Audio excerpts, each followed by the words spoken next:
Dear students, मैं doctor Atul Yadav, associate professor of history, government PG college Ambala cantt. आज हमारा विषय है agriculture revolution, origin, progress and impact. इस विषय को पढ़ेंगे तो इसे पढ़ने से पहले कभी भी आप कोई अध्ययन करते हैं तो आप क्या अध्ययन कर रहे हैं इसको पढ़ना जरूरी है। एग्रीकल्चर रेवोल्यूशन, रेवोल्यूशन क्या होता है, क्रांति क्या होती है, इसको क्रांति शब्द का अर्थ क्या होता है, कभी आपने जानने की कोशिश की?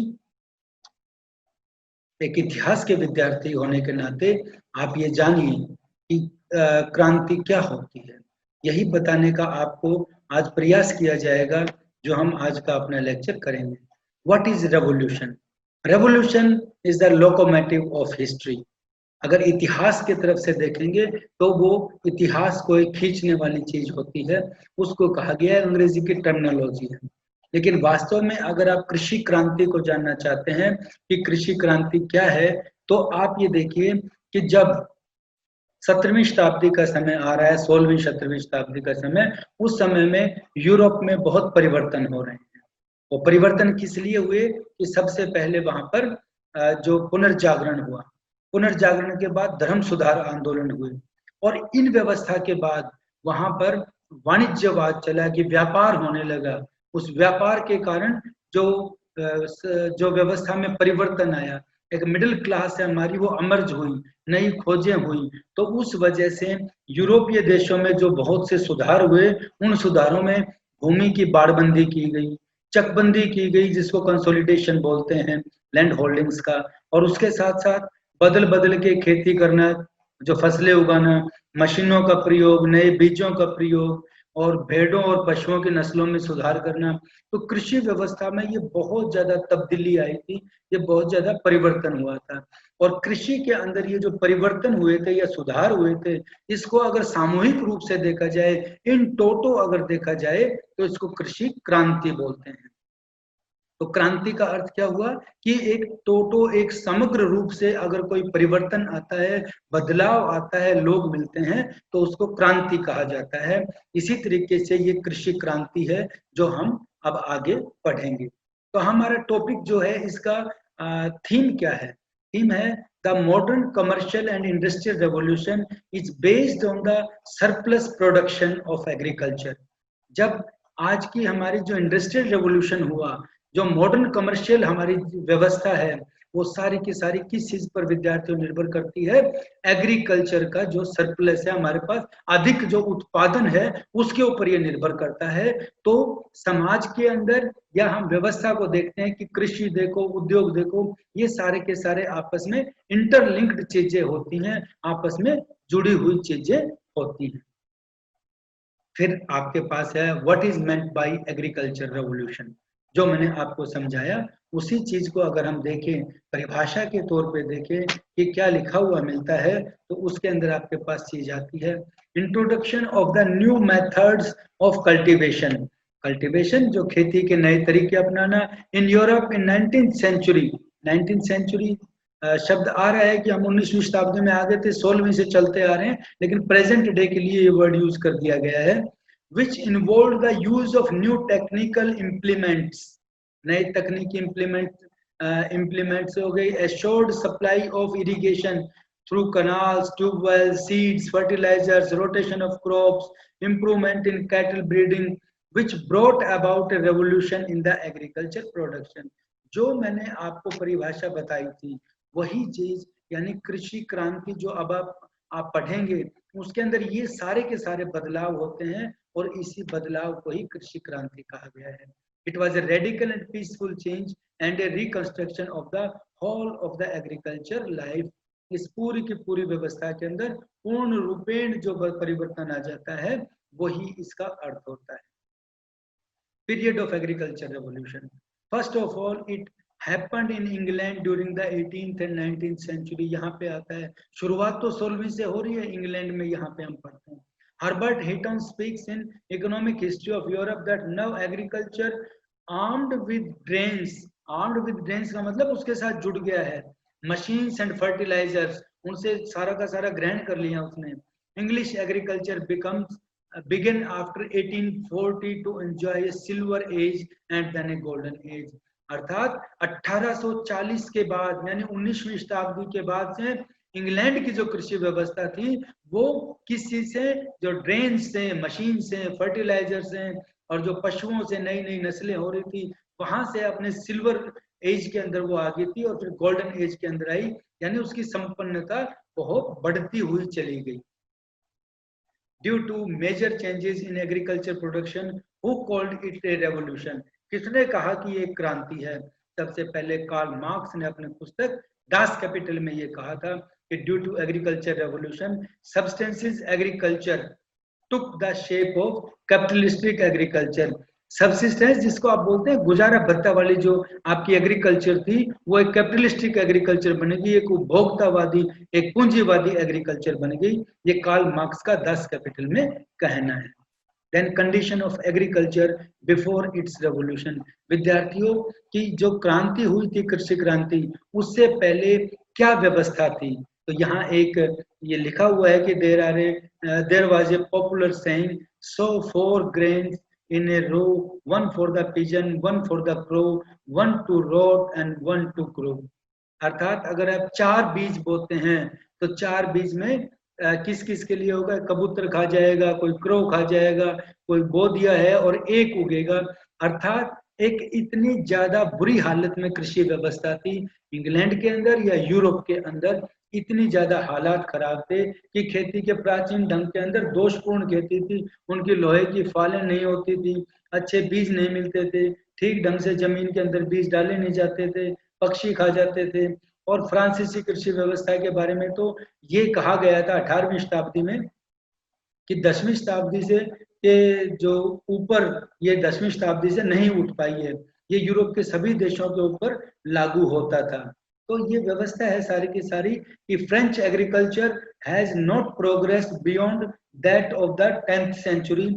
आर्थर यंग जो हुए हैं, आर्थर यंग ने कहा था कि कृषि की हालत इतनी खराब थी कि वो 16वीं 17वीं शताब्दी में भी 10वीं शताब्दी से ऊपर नहीं उठ पाए थे। अर्थात हमारे पास वही पुरानी चीजें थी, हम समय के साथ परिवर्तन नहीं कर रहे थे, बदलाव नहीं लेके आ रहे थे। तो ये कारणों में शामिल होती हैं चीजें आपके। Causes of the agriculture revolution in England. सबसे पहले इंग्लैंड के अंदर ये क्रांति हुई थी, तो क्या उसके अंदर चीजें आती हैं? The emancipation of agriculture from the restrictions of an antiquated feudalism and the transformation of the peasant cultivator into an independent proprietor. ... Instead of the lord disposing the peasant, it was the peasant who disposed the lord। Arthur Brené an economic history of Europe 1760 से 1939। इस विद्वान ने ये चीज कही थी कि जिस सामंतवाद के अंदर, जिस सामंती व्यवस्था के अंदर एक किसान अपनी बदतर हालत में था, शोषित हो रहा था, उसका शोषण होता था सारी जगह पे, वो कहीं विकास नहीं कर पाता था। इस एग्रीकल्चर रेवोल्यूशन के बाद उस किसान की पोजीशन इतनी ऊपर हो गई कि वो अपने लॉर्ड के बराबर हो गया। जो सामंत होता था सामंत के बराबर आ गया, या सामंत भी उसके नीचे हो गया। कृषि क्रांति के अंदर इतना बदलाव आया था। तो कॉजेज ऑफ एग्रीकल्चर रेवोल्यूशन को अगर पढ़ेंगे हम तो सबसे पहला कॉज आता है डिफेक्टिव ओल्ड एग्रीकल्चरल सिस्टम, पुरानी कृषि व्यवस्था का दोषपूर्ण होना। ये पुरानी कृषि व्यवस्था का दोषपूर्ण होना क्या था? जो मैंने अभी आपको बताया था, उसके अंदर आप ये चीज आगे कर सकते हैं कि 80% पॉपुलेशन थी वो गांव में रहती थी। जो खेत थे वो 3 भागों में बटे होते थे। नंबर 1 एग्रीकल्चर लैंड, एक ग्रास लैंड, एक घास के लिए, एक खेती के लिए, और एक बंजर। 3 पार्ट्स में छोड़ा जाता था। स्मॉल फार्म, छोटे खेत होते थे। छोटे खेत यानी अगर एक आदमी के पास 70 एकड़ जमीन भी है तो वो 20 भागों में बटी होगी, 25 भागों में बटी होगी, तो उसके ऊपर उपज कम होगी। पुराने कृषि के तरीके होते थे, पुराने कृषि के औजार होते थे। हर एक खेत के अंदर हर किसान 1/3 जमीन को खाली रखता था कि वो जमीन की उपजाऊपन को बढ़ाए। उसको जो बंजर भूमि होती थी उसको कभी भी कृषि योग्य बनाने के लिए कोई प्रयास नहीं हुए थे। और ऐसी ही चीज थी जो खेती पशुओं के ऊपर आधारित थी, पशुओं की देखभाल के लिए या पशुओं की नस्लों को सुधारने के लिए भी कोई प्रयास नहीं हुआ था। तो सबसे बड़ी चीज आपके पास पॉइंट में ये आती है विद्यार्थियों कि defective old agricultural system. Number 2 पे आता है awareness among farmers and propagation of new methods in agriculture. कृषि के अंदर नई नई तकनीकों का प्रयोग, ये आप कहेंगे कृषि उत्पादन के नए ढंगों का प्रचार और प्रसार हुआ था। तो नए ढंगों का प्रचार क्या हुआ था? England had achieved higher degree of national unity and political and stability any other than any other European country, as stated by Henry W. Littlefield in History of Europe since 1815। जो ये कृषि उत्पादन के नए ढंगों का प्रचार था, जो रॉबर्ट वेस्टन ने डिस्कवरी ऑन हस्बेंड्री के अंदर दिया था, या और भी पुस्तकें लिखी हुई थी एनल्स ऑफ एग्रीकल्चर के अंदर, जो बातें कही गई थी इन रचनाओं के अंदर, जो दूसरे विद्वानों ने कही थी, आर्थर यंग ने और दूसरों ने। तो ये जो नई कृषि, जैसे कि बदल बदल के खेती करना और अपनी जमीन को ठीक करना, बंजर भूमि के अंदर किसी तरीके से प्रयोग करना, जो खाली भूमि छोड़ते हैं उसके अंदर घास उगा लेना ताकि उससे पशु आहार बन जाए, ये जो नए तरीके थे इनसे भी एग्रीकल्चर अवेयरनेस आई थी। ये एग्रीकल्चर रेवोल्यूशन को लाने में मददगार हुआ था। नंबर 3 आता है rise in prices of agriculture products and land. एक चीज विद्यार्थियों आपने ये चीज देखी है कि एग्रीकल्चर सबसे बड़ा एक ऐसा सेक्टर बन गया था, एक क्षेत्र बन गया था कि एग्रीकल्चर कम होने लग गई थी। जब एग्रीकल्चर कम होने लगी तो इसके भाव बढ़ गए थे। जब इसके भाव बढ़े तो भूमि की डिमांड भी बढ़ने लगी और इससे लोग कृषि की तरफ आने लगे कि कृषि एक प्रोडक्टिव एक उद्योग बन जाएगा जहां पे ज्यादा अपना इनपुट लगाओगे तो आउटपुट ज्यादा होगा। फिर क्राइसिस इन फ्यूडलिज्म, सामंतवाद का पतन होने लग रहा था। देखिए एक सामंत ऐसा व्यक्ति था जिसके पास बहुत ज्यादा पूंजी थी और उसकी पूंजी खत्म हो रही थी, चाहे वो धर्मयुद्ध हुए थे चाहे कोई दूसरी व्यवस्था थी। उस वजह से उसको अपनी पूंजी को लगाने के लिए, चाहे वो वाणिज्यवाद में लगाएगा, वो वाणिज्यवाद में पूंजी लगा ली तो उसके बाद वो एग्रीकल्चर रेवोल्यूशन के अंदर आया। वही व्यक्ति जिसके पास पैसा है वो सामंत है, उसने अपना पैसा वाणिज्य में लगाया और वाणिज्य के बाद वही अपना पैसा एग्रीकल्चर के अंदर लगाता है। ग्रोथ ऑफ पॉपुलेशन, आप सबसे बड़ी चीज देखेंगे कि जब हम 17वीं 18वीं शताब्दी की 16वीं 17वीं 18वीं शताब्दी की बात कर रहे हैं, जब नई वैज्ञानिक खोजें हो रही हैं तो उससे सारे के सारे यूरोप के अंदर जनसंख्या बढ़ रही है, मृत्यु दर कम हो गई है। जब मृत्यु दर कम होगी तो जन्म दर तो बढ़ेगी बढ़ेगी। In England in 1750 lakh, 1801 90 lakh, देखिए 90 लाख वो पॉपुलेशन है। 1851 180 lakh, 1901 325 lakh. Population growth was the one truly revolutionary process at work in the economic life of Europe during most of the 18th century। MS Anderson ने 18th century यूरोप की जो उनकी पुस्तक है उसके अंदर ये डिटेल के अंदर लिखा है कि जो पॉपुलेशन की ग्रोथ हो रही थी, इस पॉपुलेशन की ग्रोथ ने इस रेवोल्यूशन के अंदर पर्टिकुलरली कृषि के अंदर लाने को क्रांति लाने में बहुत मदद की, क्योंकि लोगों के पास इनकम के साधन सिकुड़ते हुए चले जाएंगे। जब सिकुड़ते हुए चले जाएंगे तो उसको रोजगार चाहिएगा, इसलिए ये कारण उसके अंदर बनता है। फिर एक कारण आता है contribution of progressive landlords and formation of model farms. Coke of Holkham, Duke of Bedford, John Sinclair etcetera found very big farm houses in England. जब विद्यार्थियों ये चीज सामने आई कि कृषि के अंदर जब पैसा लगेगा, कृषि के अंदर जो मूल्य बढ़ रहे हैं, खाद्यान्न के मूल्य बढ़ रहे हैं, तो वहां के जो किसान थे उन्होंने बड़े फार्म हाउस बनाए। फार्म हाउस बनाने का अर्थ क्या होता है विद्यार्थियों? जैसा मैं यहाँ से आपको पीछे लेके चलूंगा, एक पिछली स्लाइड के ऊपर भी लेके चलूंगा, जब हम कारण पढ़ रहे थे, इस कारण के अंदर हम बता रहे थे, हम जब ये कारण पढ़ रहे हैं तो यहाँ पे एक चीज आती है आपके पास, उसमें जब हम देखेंगे तो ये खास एक व्यवस्था आती है कि स्मॉल फार्म ओल्ड एग्रीकल्चर, यानी जो स्मॉल फार्म थे, छोटे खेत थे जो बटे हुए थे, ये एक कारण था विद्यार्थियों कि प्रोडक्शन कम हो रही थी खेती की। जब ये खेती के अंदर प्रोडक्शन कम हो रही थी उसका एक कारण था कि वहां पर जो पूर्ण रूप से ज्यादा फसल नहीं उग पाती है, छोटे छोटे खेत होते हैं। इसलिए इंग्लैंड के अंदर जो बड़े बड़े लैंडलॉर्ड थे, जिनके पास भूमि थी, उन्होंने बड़े बड़े फार्म हाउस बनाए और वहां पे एकत्र खेती होने लगी। जब देखिए आप खेतों के अंदर आप एक एक कैनाल में, 2 कैनाल में, 8-10 कैनाल में खेतों को बांट देंगे, तो बांटने से लैंड बदल जाती है, उसके अंदर आप अपने हिस्से भी उसके करेंगे तो लैंड कम हो जाती है। इस वजह से बड़े फार्म हाउस बने और उनका कंट्रीब्यूशन ज्यादा था, जो बड़े फार्म हाउस बना रहे थे, जो लैंडलॉर्ड थे। वेस्टलैंड मेड कल्टिवेटेड, और इसी दौरान जब ये वैज्ञानिक खोजें चल रही थी, तो जो वेस्टलैंड थे, जिस लैंड के ऊपर कोई काम नहीं होता था, लोगों ने वैसे ही खाली छोड़ी हुई थी, उस लैंड को भी कल्टीवेबल बनाया गया, उस लैंड को भी उपजाऊ बनाया गया, उसके अंदर भी प्रयोग होने लगे। जैसे मैंने आपको इससे पहले की स्लाइड में बताया था कि जो 1/3 भाग खाली छोड़ते थे, इसलिए कि उसके उपजाऊपन बढ़े, वहां पे घास आदि लगाने लग गए या उसके अंदर सब्जी लगाने लग गए, उसका प्रयोग करने लग गए, तो एक ही जैसी फसल बोते थे उसको बदल बदल के फसलें बोने लग गए, तो उससे उसका उपजाऊपन बढ़ गया। कृषि के अंदर वैज्ञानिकों ने यही बताया था कि जब हम एक फसल बोते हैं तो कुछ फसलें होती हैं जिनको ज्यादा फर्टिलिटी चाहिए, जिनको ज्यादा पानी चाहिए, कुछ फसलें होती हैं जिनको कम फर्टाइल लैंड के ऊपर भी हो जाती है, कम पानी में भी हो जाती हैं। फिर इसके अलावा अदर फैक्टर्स भी इसके अंदर आते हैं, जो आप अपनी पुस्तक के अंदर देखेंगे तो आपको ये पूरी डिटेल के अंदर मिलेंगे। Investment in agriculture by rich traders, जो अमीर लोग थे उन्होंने कृषि के अंदर अपना इंटरेस्ट दिखाना शुरू कर दिया, तो लोगों को लगा कि हाँ, कृषि के अंदर भी कोई ना कोई फायदे की चीज होगी, इससे कृषि भी आगे बढ़ावा होता है। नंबर 2 आता है developments in trade and commerce, trade और कॉमर्स में भी, वाणिज्य में और व्यापार के अंदर भी विस्तार होता है। जब विस्तार होता है तो वहां माल की भी आवश्यकता होती है, इसने भी कृषि क्रांति को आगे बढ़ाने में या लाने में सहायता दी।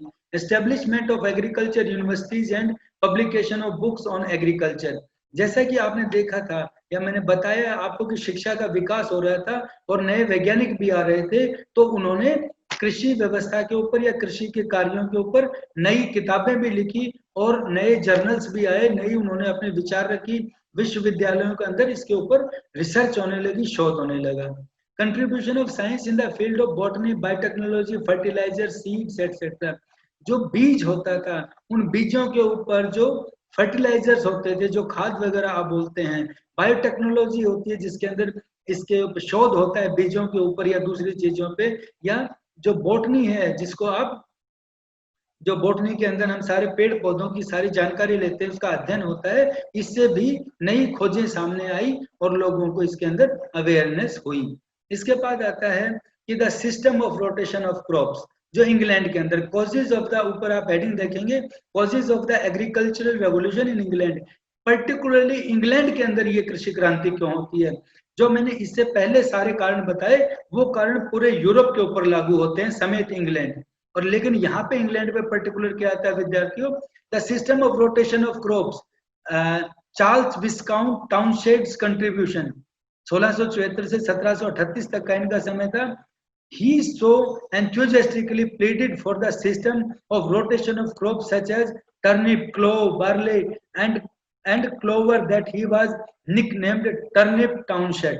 इसके नाम से इसको इज्जत देने के लिए ही टर्निप टाउनशेड इसके नाम से दे दिया गया था। इन्होंने ये बताया कि हम जैसे एक गांव है, एक क्षेत्र है, वो एक बार अगर गेहूं उगाता है तो सारे ही गेहूं ना उगाइए, बार बार उस फसल को उगाते रहिए, अलग अलग बदलते रहिए, कभी आप एक फसल लगा रहे हैं, कभी दूसरे लगा रहे हैं, कभी तीसरे लगा रहे हैं, तो उस भूमि का उपजाऊपन भी बना रहेगा और दूसरा आपको समय के अनुसार चीजें भी मिलती रहेंगी। और उसके मिलने से, अगर आप एक चीज देखिए विद्यार्थियों, समझने की चीज होती है कि हम एक ही चीज की प्रोडक्शन ज्यादा करेंगे तो मार्केट में उसका रेट हमें कम मिलेगा, क्योंकि डिमांड उसकी जब होगी तो डिमांड कम हो जाएगी और प्रोडक्शन हमारी ज्यादा हो जाएगी। तो इसी वजह से अगर हम इस चीज को फॉलो करें, अलग अलग चीजों को अपनाएं, तो वो बात इसके अंदर आती है, ताकि किसान का भी लाभ होगा इसके अंदर, ये व्यवस्था थी इसके अंदर। तो ये इंग्लैंड के अंदर सबसे पहले ये बात कही गई। Number 2, cultivation of new root crops, नई फसलों की, जो नई रूट क्रॉप्स है उनके ऊपर खेती करने की बात की। टर्निप एंड क्लोव ने contribution of Robert western discovery on husbandry अपनी पुस्तक लिखी थी, उसके अंदर ये बात कहते हैं कि जो कल्टीवेशन की जो नई रूट क्रॉप्स होनी चाहिए। जेथरो टुल हुए थे, उन्होंने एक ड्रिल मशीन बनाई। He invented drill machine in 1701 and wrote a book captioned The Horse Hawing Husbandry 1733। यहाँ पे उन्होंने अपनी पुस्तक लिखते हैं, ड्रिल मशीन थी जिसके अंदर जो मैंने आपको, फिर मैं अगर पहले की स्लाइड पे ले जाऊंगा तो आपको बताऊंगा कि जो यहाँ पे एक बात आई थी जो शुरू में मैंने आपको बताई थी, ये कहाँ से चीज बनी थी। So 4 grains in a row, one for the pigeon, one for the crow, one for to rot, one to grow, कि जो पक्षी खा जाते थे वो बीज उग नहीं पाता था, दिक्कतें हो जाती थी।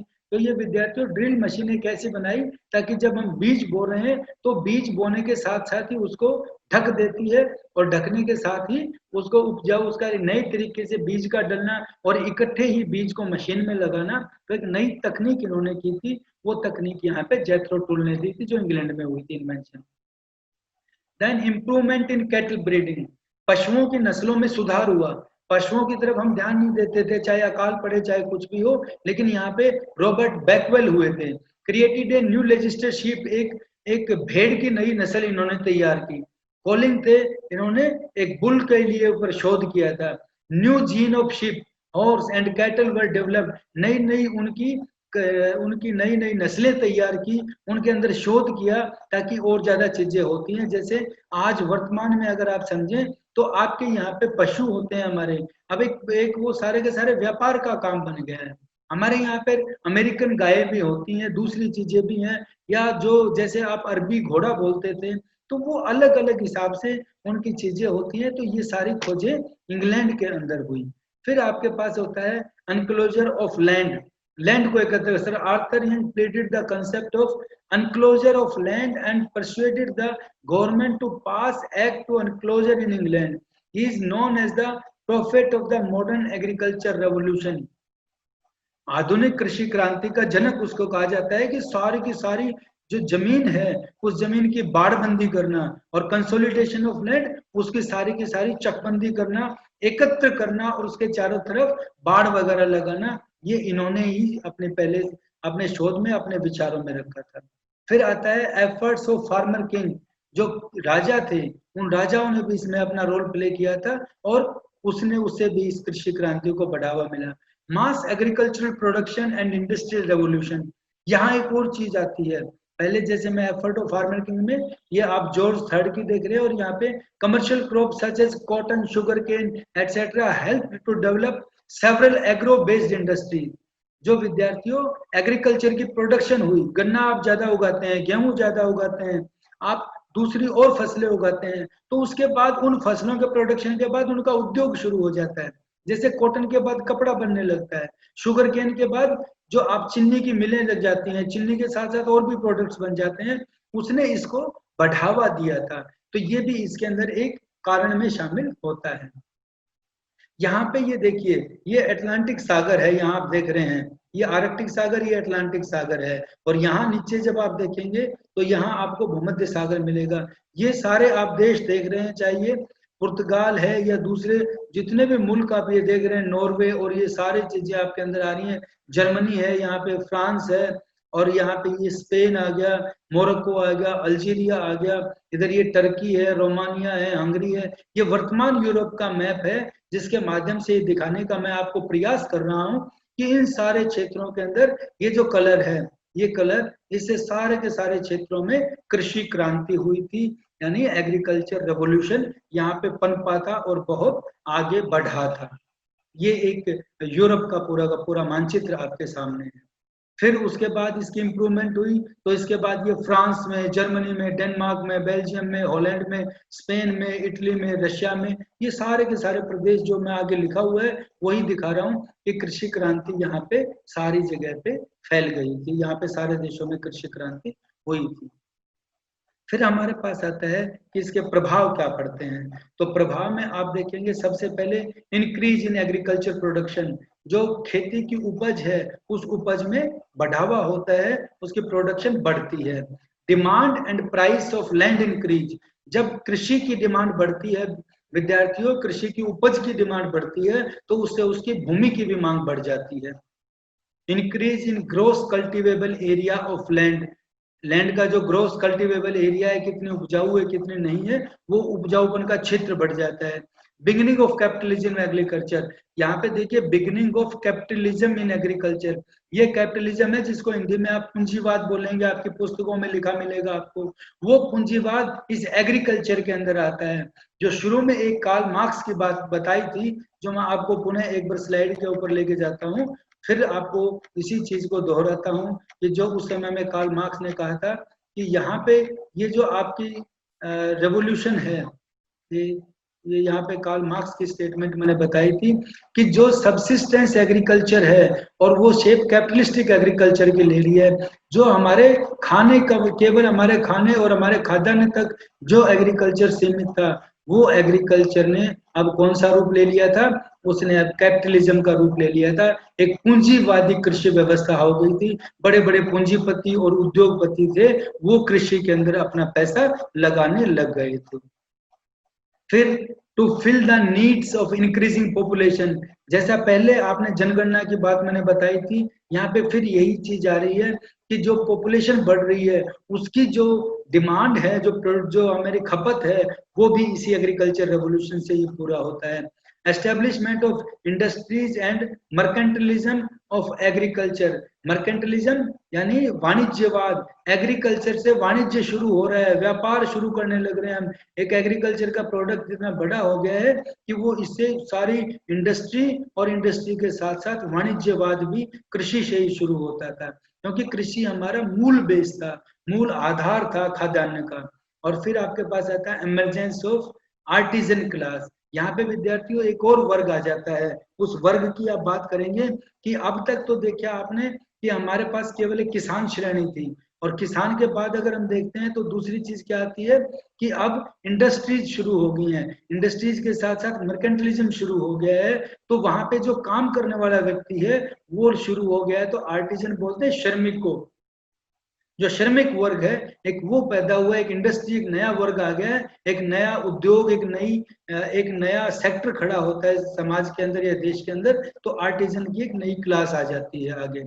फिर आता है high standard of living and prosperity in peasant classes, जो किसान अपनी गुर्बत के अंदर जी रहा था, जो गरीबी में जी रहा था, इस कृषि क्रांति के कारण उसका रहने का स्टैंडर्ड बढ़ जाता है और उसके जो प्रोस्पेरिटी है वो बहुत ही कुशल हो जाता है, वो बहुत ही खाता पीता हो जाता है।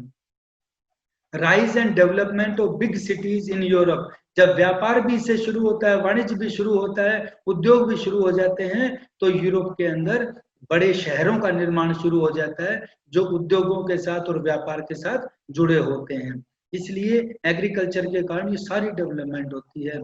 एक नेगेटिव इम्पैक्ट भी आता है, एंड ऑफ विलेज कम्युनिटी, जो ग्राम समुदाय था आपका, वो ग्राम समुदाय खत्म हो जाता है, क्योंकि एग्रीकल्चर एक प्रोडक्ट बन जाता है। In its social aspect, the agrarian revolution represents the final destruction of the medieval village community and the displacement of collective husbandry by the modern system of individualistic farming, as Arthur Barron writes in an economic history of Europe. जो Arthur बिरेनी हैं, वो खुद ये कह रहे हैं कि कृषि क्रांति के कारण जो हमारा ग्राम समुदाय था, जिसके अंदर यूनिटी थी, जो मिलके सारी चीजें चलती थी, वो हमारा एक चैप्टर क्लोज हो जाता है, वो हमारा एक बंद हो जाता है, और उसके बाद इंडिविजुअलिज्म को, एक व्यक्तिवाद को, या एक व्यक्ति को या अपने प्रोडक्शन शुरू कर देता है, उसकी महत्ता शुरू हो जाती है। तो ये एग्रीकल्चर जो रेवोल्यूशन था, कृषि क्रांति था, उसका एक परिणाम सामने आता है। फिर आता है elimination of small land holders, students, जब बड़े बड़े लोग भूमि खरीदने लग गए हैं, जो बड़े बड़े फार्म हाउस बनने लग गए, इंडस्ट्रियलिस्ट वहां पे आ गए, तो छोटे किसान खत्म हो गए। अनएम्प्लॉयमेंट एंड पॉवर्टी, उनकी बेरोजगारी भी बढ़ी और गरीबी भी बढ़ी। Emergence of new socio economic ideas, जो समाज के अंदर सामाजिक आर्थिक जो हमारे मूल्य थे, सामाजिक आर्थिक जो हमारे रिवाज थे, वो खत्म हो गए, और एक नई सामाजिक आर्थिक एक नए विचार, नए आइडियाज सामने आने लग गए। Growing number of animals and improvement in their breeds, पशुओं की संख्या भी बढ़ने लगी और उनकी नस्लों में भी सुधार होने लगा, और वो भी एक प्रोडक्ट का काम करने लग गए। Way for the industrial revolution, और इसी ने एग्रीकल्चर रेवोल्यूशन ने ही औद्योगिक क्रांति, जो आप अध्याय इसके बाद पढ़ेंगे, उस अध्याय के लिए रास्ता साफ कर दिया, क्योंकि ये प्रोडक्शन इतनी हो रही है तो उसके लिए फिर ये अगला वो शुरू हो गया है इंडस्ट्रियल रेवोल्यूशन। और gains to the peasantry in other European countries, अब पीजेंट्स के लिए दूसरे जो यूरोपियन कंट्रीज हैं उनके ऊपर भी दूसरे अवसर मिलने लगे, व्यवस्थाएं और आने लग गई। यहाँ पे हमारे पास एक चीज आती है कि इस टॉपिक का हमारे पास रेलिवेंस क्या है। तो रेलिवेंस के तौर पे हमारी उपयोगिता क्या है? Such revolutions like agriculture and industrial etcetera which are directly related to the life of human being always remains in process। ये इस प्रकार की क्रांतियां, इस प्रकार के बदलाव, इस प्रकार के परिवर्तन समाज में पहले भी थे, अभी भी हैं, और जो ह्यूमन लाइफ से जुड़े होते हैं वो सदा ही कंटिन्यू रहते हैं। Their nature changes according to the time and place। उनका स्वरूप समय और स्थान के साथ बदलता रहता है। Keeping in view the time and place is better to understand an incident or revolution what it may be। कोई भी घटना है, क्रांति है, वो उसके जो स्थान और समय है उसके अनुसार देखने में हम आसानी से उसको समझ सकते हैं।